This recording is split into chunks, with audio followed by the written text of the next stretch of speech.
Salut les amis, j'espère que vous portez bien. Installez-vous confortablement. Nous allons faire un petit tour du côté de la Côte d'Ivoire où la situation socio-politique prend de plus en plus de l'ampleur. Car après le fait que Guillaume Soro soit condamné à 20 années de prison, il défie le gouvernement d'Abidjan et déclare « Je gagnerai ». Abonne-toi à notre chaîne pour ne plus rater nos prochaines vidéos. On commence.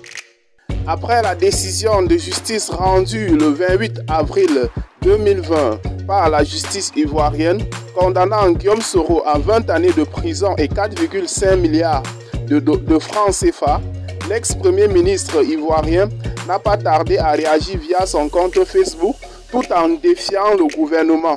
Je le cite. « C'est une sentence qui ne nous émeut absolument pas.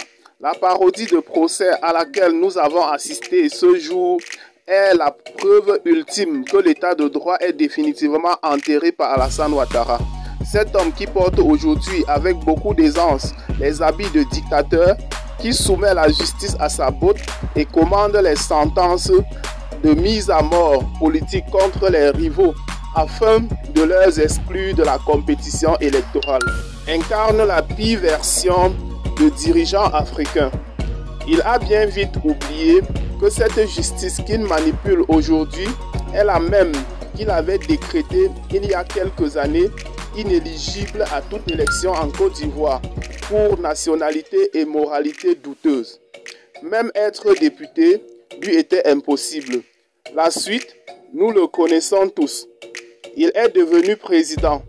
Je lui dis que cette décision ne nous ébranle pas.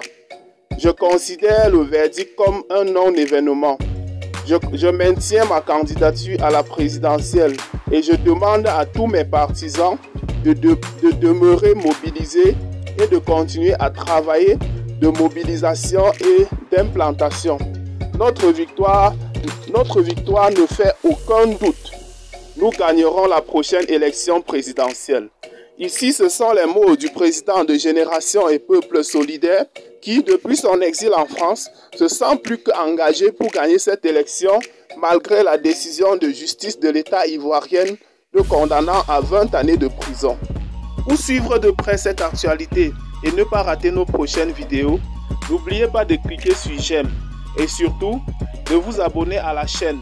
Et si vous l'avez trouvée intéressante, n'oubliez pas de la partager avec vos amis. Bye et à très bientôt pour de nouvelles vidéos.